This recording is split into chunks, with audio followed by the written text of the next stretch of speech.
북한의 핵미사일을 막는 우리의 대응 체계를 삼축 체계로 합니다. 네. 그 영문의 K로 시작해서 다 세 개가 모두 다 K로 시작해서 3K라고 하는데 네. 킬체인, 예. KAMD 한국형 미사일 방어 체계, 네. 그다음에 KMPR 한국형 대량 응징 보호기라는 거 있는데요. 예. 이게 이제 세 개가 다 맞물려 있는 겁니다. 근데 킬체인이라는 것은 북한이 한국을 공격할 징후가 있고 그게 공격이 임박할 경우에 우리가 네. 먼저 제거하는 거지. 그래서 이게 선제 공격, 선제 타격이라고 불리는 게 킬체인이고요. 네.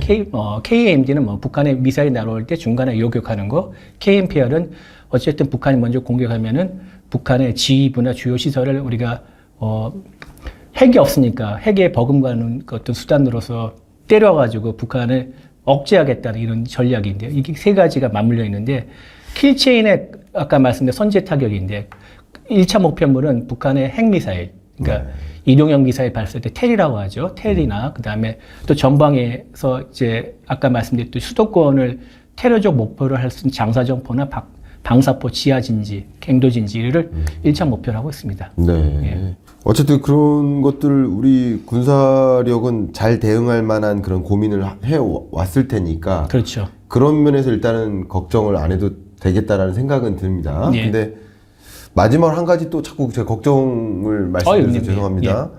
그러나 한 가지 걱정은 우리 자동차가 예를 들어서 그랜저지만 북한 자동차는 포니예요.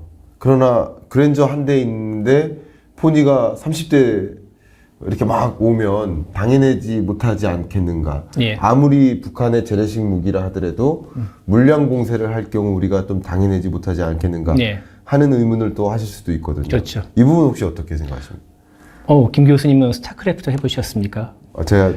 저는 안 해봤는데 예. 제 친구들이 다 하고 있어가지고 옆에서 많이 봤습니다. 저그에서 저글링 러시를 할 때 네. 물론 뭐 잘 막을 수도 있고 네. 못 막을 수도 있고 네. 그러니까 전술과 장비가 좋으면은 뭐 양적인 열세를 질적 우위로 극복할 수도 있는 거죠. 그러니까 네. 이게 물론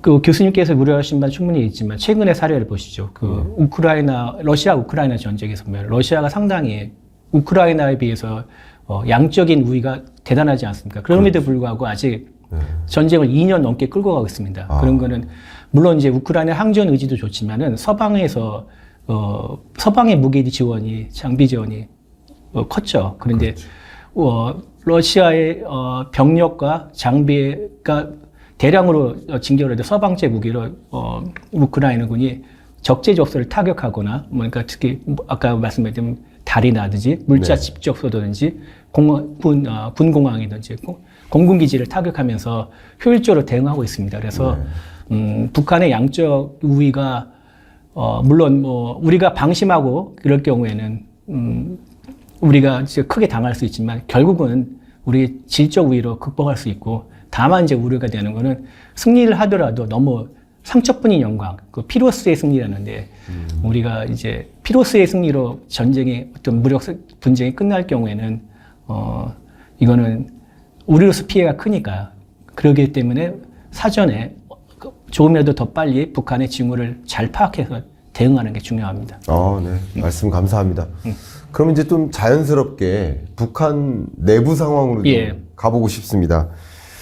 김정은 독재 체제가 흔들리고 있지 않나 예. 이런 의심들을 많이 하고 계세요. 그런 예. 관측도 많이 하고 계세요. 예. 그래서 북한 내부 상황 한번 말씀 여쭈려고 하는데 그냥 바로 질문 드리겠습니다. 예. 내부 상황 지금 어떤 상황인 겁니까? 현재 북한 사회가 워낙 폐쇄적이고 네. 정보가 빈약하니까 내부 상황이 어떤지 확실하게 제가 알 수는 없습니다만은 알 수 있는 이제 근거가 뭐 간혹 나오는 북한의 이제 국영 매체들의 보도나 이런 것들, 그다음에 탈북자들의 뭐 증언, 그다음에 여러 가지 연구 결과들, 그러니까 국책 연구기관이나 이런 연구소들의 그 분석 이런 거를 종합해 보면은 현재로서는 물론 뭐 이제 그 장기적으로, 중장기적으로는 모르겠는데 단기적으로 북한 내부에서 큰 변고나 네. 특이사항, 어떤 변동사항은 없습니다. 그렇군요. 김정은 체제는 현재 겉으로 보기에는 최소한 건재합니다. 김정은 체제는 어쨌든 건재하다. 뭐 흔들리기 시작했다라고 보기는 현재로서는 어렵겠다. 그렇죠. 근데 제가 좀 반문을 좀 드려볼게요.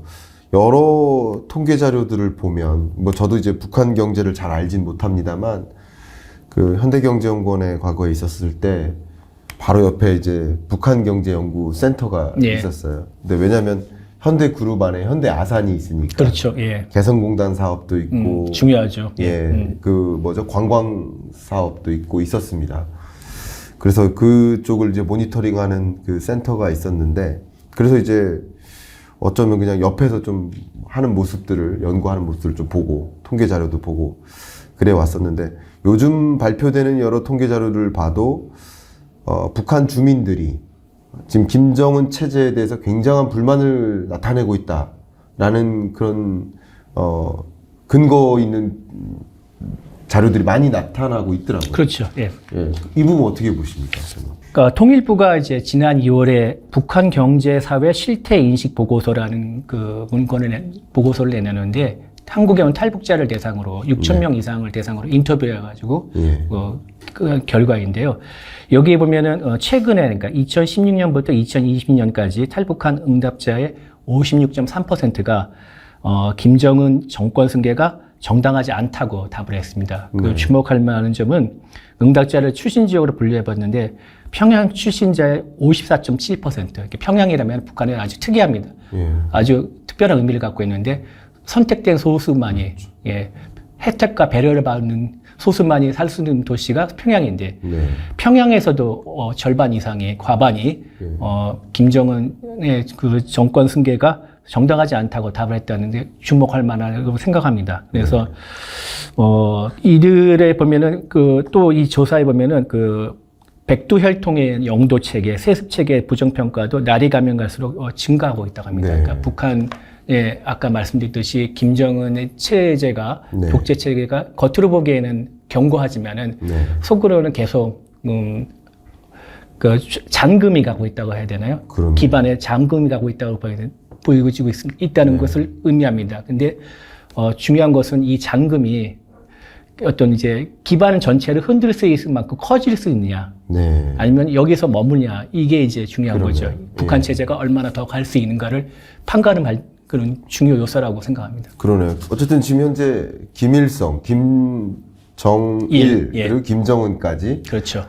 3대 독재 체제, 세습 체계가 지금 이루어지고 있고, 지금 김정은 단계에서는 독재 체제에 대해서 어느 정도 금이 가고 있다.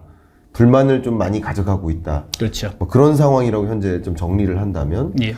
더군다나 이제 뭐 역사적으로 보면 그 해당 체제가 붕괴될 때는 그 나라 경제가 정말 어마어마한 기근이라든가, 그렇죠. 정말 살기 어렵다라고 했을 때 이제 봉기가 일어난다든가 그렇죠. 하는 그런 예. 역사적인 일이 있잖아요. 그럼 그런 관점에서 주민들이 특히 혜택받고 있는 그 평양 주민들마저 만족하지 못하고 있다. 예. 이 세습 체계에 대해서 문제가 있다고 인식한다라는 것은 어쨌든 이 김정은 체계에 금이 가고 있다라는 설명이 가능한 거는 같습니다. 그렇습니다. 자, 그럼 여기서 김정은 예. 다음이죠, 이제는. 예. 4대 SS죠. 그렇죠. 예. 후계자에 대해서는 어떤 분석을 보통 하고 있을까요?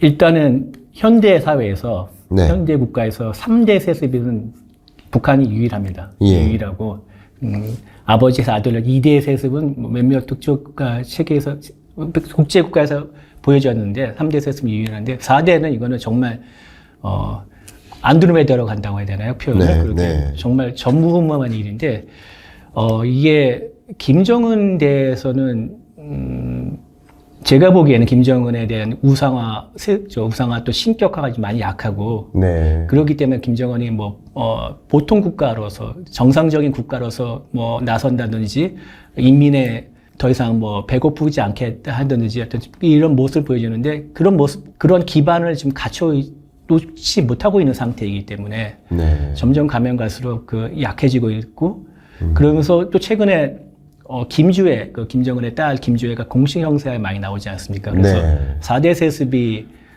본격화하지 않나 이런 분석들이 많이 나오고 있습니다. 그런데 네.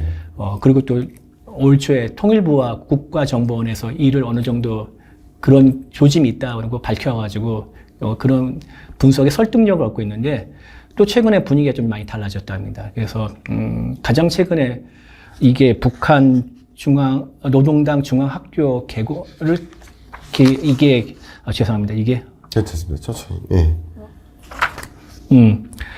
노동당 중앙간부학교 준공식 행사가 있었습니다. 네. 김정은이 여기 참석했는데 주목할 만한 게 김일성, 김정일, 김정은의 3명의 초상화가 나란히 걸려 있습니다. 그만큼 중요한 행사라고 볼 수가 있겠죠. 네. 이 행사에는 김주애를 안 데려왔습니다. 그러면은 나중에 이제 김주애가 만약 진짜 4대로 승계를 할 경우에 그러면은 그 4대로 할 수 있는 어떤 어렸을 때부터 일을 했다 이렇게 보여줄 수 있는 어떤 사진이 하나 필요한데 네. 이 행사에 김정은과 찍힌 사진, 김정은이 김주애를 대동하지 않았고 그런 사진을 못 찍었다는 것은 아직 김주애가 명확한 후계자로 선정되지 않았다는 또 이런 분석이 최근에 나오고 있습니다. 그리고 일부 정보 라인에서 제가 들었던 얘기인데 북한 주민들은 김주애를 그러니까 핵심 엘리트들은 김주애를 그냥 공주님이라고 부른답니다. 그러니까 네. 아직까지 어떤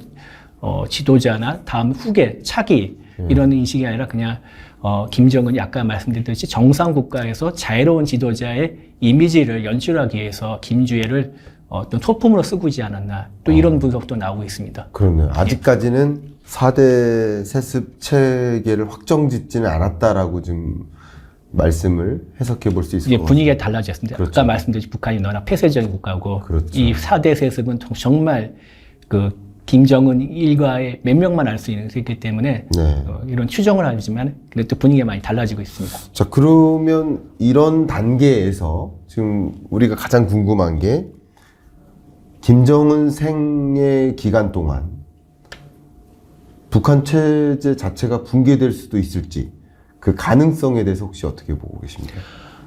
정말 어려운 질문이신데요. 네. 예.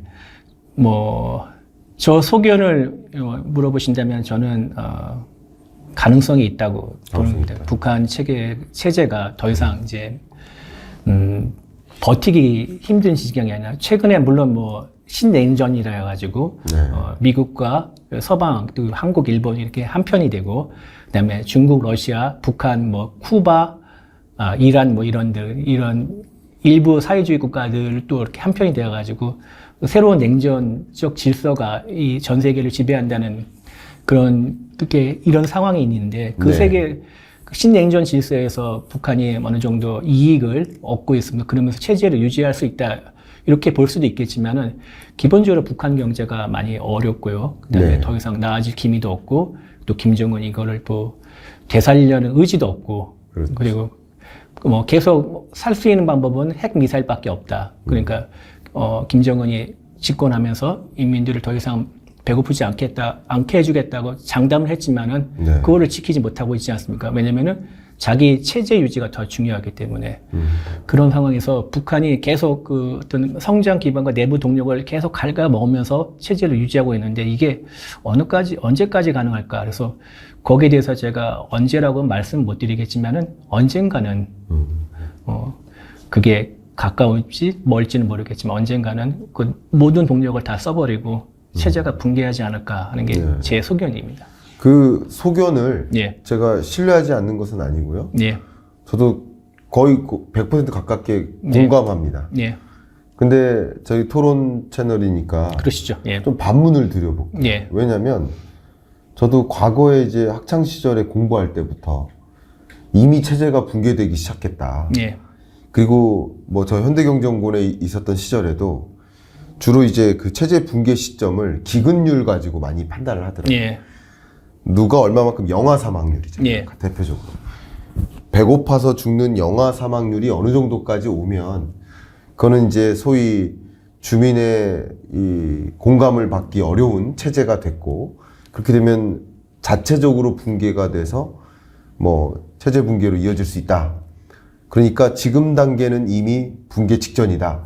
라는 그런 분석을 저 개인적으로는 학창 시절이나 과거 연구원 시절이나 이렇게 꾸준히 한 20, 30년 동안 들여왔던 것 같아요. 제 느낌상. 맞습니다. 예. 그러니까 지금도 또 김정은 체계가 붕괴될 수 있다라는 여러 분석들이 있는데 결국 뭐 김일성 당시부터, 예, 또 김정일 당시부터 계속 그런 체제 붕괴 가능성에 대해서는 이야기가 되어 왔기 때문에 예. 또 역시 그 중에 하나가 아닌가 하는 의문을 가질 수도 있습니다. 그렇죠. 혹시 이 부분에 대해서는 어떤 다른 해석을 말씀해 주실 수 있을까요? 북한이 북한의 그 김일성 일가 독재 체계, 네. 독재 체제가 생명력이 상당히 끈질깁니다. 90년대부터 계속 그런 얘기 그렇죠. 나왔었고요. 붕괴론이 나왔었고, 그래서 저 급변 사태를 준비해야 된다 이런 얘기도 많이 나왔었는데, 그럼에도 불구하고 계속 꾸준하게 체제가 이어질 수 있는 거 여러 가지 요인이 있는데, 하나는 네. 어떤 김일성 일가에 대한 또 신격화 우상화에 대해서 북한 사회가 좀 우리가 흔히 생각하는 정상적인 국가가 아니라 그렇죠. 어떤 예. 북의 강력한 카리스마적 북의 질서에 의한 어떤 봉건 사회, 반봉건 사회라는 그런 분석도 있고, 그렇죠. 또 하나는 그 내부 통제가 있습니다. 내부 통제 엄청 심하죠. 그렇죠. 제가 뭐 들었던 얘기인데 그 북한에서 무역 일군이라고 하죠. 해외 나가서 일하는 좀 상당히 수완이 좋은 사람인데 네. 우리 측 인사가 가가지고 얘기를 해봤답니다. 그래서 내일 평양 들어가는데 기분이 어떠십니까? 했더니 선생은 기분 좋으시겠습니까? 선생이 평양에 오신다면 단 1시간도 못 버틸 겁니다. 이런 얘기를 했답니다. 그러니까 그만큼 철저한 내부 통제.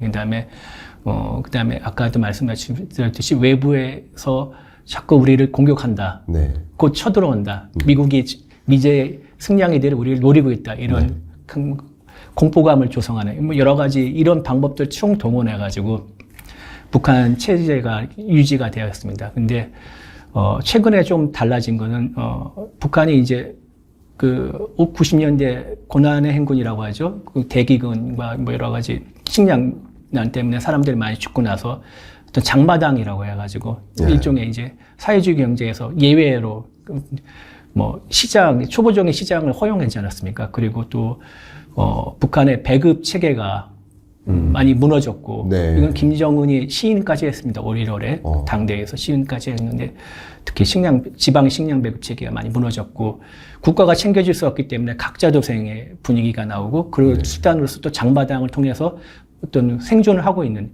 이런 게 이제 기본적으로 통제 수단이 점점 약해질 수밖에 없기 때문에 그러네요. 예 그러면서 아까도 말씀드린 잔금은 계속 가고 있습니다. 그러나 네. 이 금이 기반 자체를 무너뜨릴 만큼 커질 수 있는가? 그게 언제일까가 그게 문제이죠. 그렇군요. 예. 어쨌든 기존의 모습과는 배급 체계가 붕괴됐다는 것은 예. 기존의 모습과는 많이 다른 모습이니까. 그렇죠. 국가가 책임질 수 없으니까 그렇죠. 개인이 장마당에서 뭘 팔고 사면서 그러면서 생존할 수 있다, 생존해야 된다. 이런 또 생각도 북한 사회에서 이전에 김정일까지는 볼 수 없는 그런 그렇죠. 사고방식이죠. 그러면 그런 흔들리고 있다라는 그 표현이 맞긴 맞는 것 같습니다. 그러면 만약에 북한이 붕괴된다고 했을 때 그럼 북한 붕괴 시나리오는 어떤 식으로 전개될지 예. 이게 가장 좀 궁금해지고 그랬을 때 우리는 예를 들어서 어떤 방식으로 통일이 되는 것인지 이런 시나리오가 좀 궁금합니다. 혹시 어떤 시나리오를 갖고 계십니까?